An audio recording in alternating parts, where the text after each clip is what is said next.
Welcome back, sports fans, as we are in our closing segment here on Sports Talk is McKimmie, our first episode of Season 3, and it has definitely been a blockbuster. We got to interview the man, Tommy Britt, Yellville Summit football coach Tommy Britt. Got to find out about the Yellville Summit Panthers, their upcoming season. Also, we got a chance to visit with the Gassville Dragonflies, their coach and players earlier. And, of course, the interview we did with the Dragonflies was before their game against the Mountain Home Twin Lakers. And the result of that game, the Twin Lakers did end up beating the Dragonflies 68-48, but very proud of the Dragonflies who had to change their lineup. Actually, while we were doing the interview, they were receiving calls saying such and such player wouldn't be allowed to play, so they were changing their lineup up until the start of the game. Still managed to keep it competitive. Really proud of their performance. Of course, because my son was coach, I'm kind of partial. I also want to wish the Mountain Home Twin Lakers nothing but the best in their upcoming season in the EBL. But now we're to our final segment. So much going on in the world of sports, and we're going to have a lot to talk about in the next few weeks. Of course, you know, Ryan Lochte, the Olympics, all that good stuff. But tonight, to finish up the show, I want to talk about last night, UFC 202, the war between McGregor and Diaz, probably one of the best fights in the history of the UFC. And I got to say, I actually missed the prediction on this fight. I thought Diaz would win. I thought his size would ultimately win. McGregor, though, fought a very smart fight.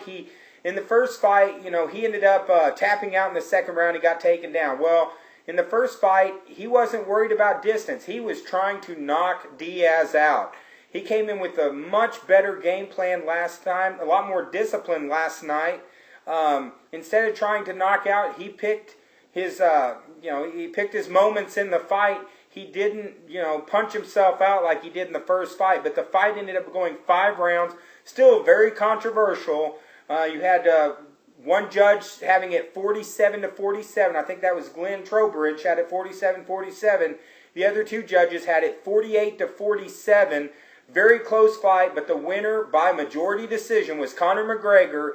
And from, after the fight, everyone was talking to Dana White saying, where does it go? Are we going to have McGregor versus Diaz 3? Or are we is McGregor going to go back down to 145 pounds and defend his title? McGregor was talking about fighting Diaz again, but this time making it on his terms at 155 pounds. But it ended up being a great fight. And, of course, the week leading up to the fight, nothing but complete chaos in the UFC. I'm telling you, I have never seen a press conference with fighters throwing water bottles across the room at each other. Just one of the craziest press conferences I've ever seen. And I was a little bit worried. It's like, what in the world is going to happen when they get in the octagon on Saturday night? But at the end of the fight, both of them showed class. Diaz actually helped McGregor up at the end of the fight. So it looks like they're going to probably go at it again. I could imagine that has to be one of probably the biggest UFC fights of all time. And despite it having a WWE feel, ended up being quite a show last night. And we'll have to kind of see what happens. Just really impressed by Conor McGregor last night. I was wrong. I thought Diaz's size would be too much. But McGregor fought the smart fight. Even though he might have talked the WWE game, he's just really impressed with his performance. And we'll have to see where it goes from here. Now over to you, Mike. This time of the year with we are less than 2 weeks away from the start of football season at the high school level.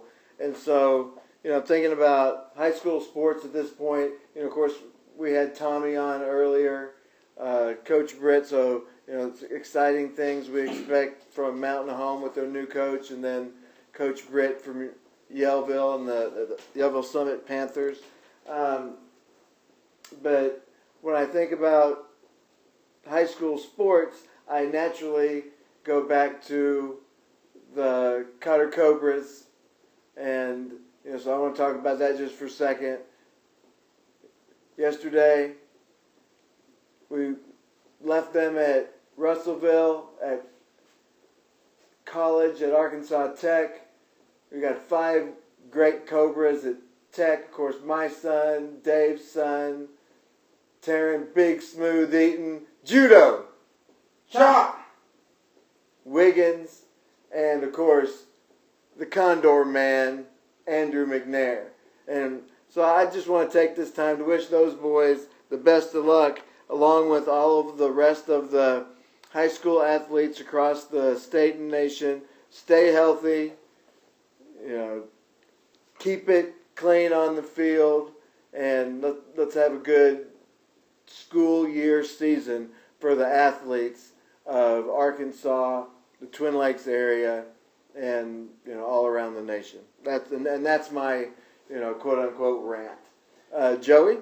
And we got Joey Football has joined us here, who, happy birthday to the one and only, from me and Mike. Happy birthday to you. Happy birthday to you. Happy birthday, dear Joey. Happy birthday to you. Sorry, it's a little off there, but we're so glad this is the blockbuster too. Joey Football, he's back. Thanks, guys. I'm glad to be here with you. Yeah, I just celebrated a birthday, but I'm not the only one celebrating a birthday. Great friend Kelly McBee, she celebrated her birthday. It's an honor to be celebrating a birthday together. Also, a legend of wrestling celebrated a birthday, August 14th. The one and only Bobby Eaton. And speaking of Bobby Eaton, I believe we thought we lost Bobby Eaton back in early August. I believe it was around August 5th. Lost him, I believe it was at Atlanta Airport. Reported missing, Dave. Is that correct? Yeah, that's correct. Bob Eaton, and they found him safe. I think even Dwayne "The Rock" Johnson tweeted out, let's get him home safe. He's one of the kindest souls, I believe is what he tweeted out. But thank God they found him and got him home safe. And I think one of my birthday gifts is actually a Bobby Eaton shirt. So I'm going to wear it with a smile on my face, and it's an honor to have it.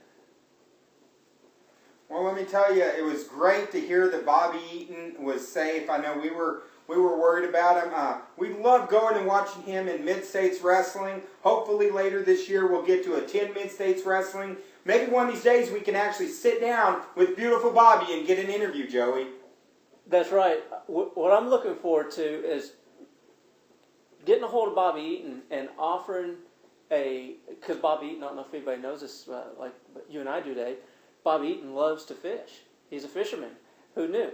So we want to try to get him and invite him here to the White River to maybe take him trout fishing. So hopefully in the near future that's going to be something and of we course can do. He'd be staying at one of the most luxurious SRE homes that you have, if I'm not incorrect on that. Absolutely. We're going to put him up free room and board, and try to give him a guide service as well. So we will give him the complete package, the hookup, the White River fishing, and spend a little time with Bobby Eaton maybe. Well, we'll have to throw this over to the Space Cowboy, Jason Jones, and see if maybe we can work something out and get to visit with beautiful Bobby Eaton. But I'll tell you what, man, I'm telling you, we're off to a great start for Season 3. We're looking at, Yellville Summit football coach Tommy Britt, the Gassville Dragonflies. Also, we got Joey Football in the house. And I got to tell you something, it is going to be a heck of a year this year, and that's the bottom line, because Sports Talk is McKimmie says so. Have a great week, Sports Talk is McKimmie fans.